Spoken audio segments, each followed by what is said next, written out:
রব্বুল আলামিন বলেন, وَإِذَا سَأَلَكَ عِبَادِي عَنِّي فَإِنِّي قَرِيبٌ أُجِيبُ دَعْوَةَ الدَّاعِ إِذَا دَعَانِ فَلْيَسْتَجِيبُوا لِي وَلْيُؤْمِنُوا بِي لَعَلَّهُمْ يَرْشُدُونَ।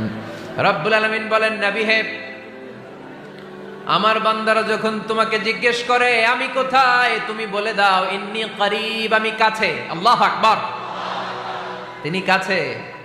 আল্লাহর হাবিব সাল্লাল্লাহু আলাইহি ওয়াসাল্লামকে আল্লাহ কমান্ড দিলেন, আপনি বলে দেন যখনই উম্মতেরা জিজ্ঞেস করবে আল্লাহ কোথায়, আমি কোথায়, আপনি বলে দেন ফাইন্নী করিব, আমি কাছে।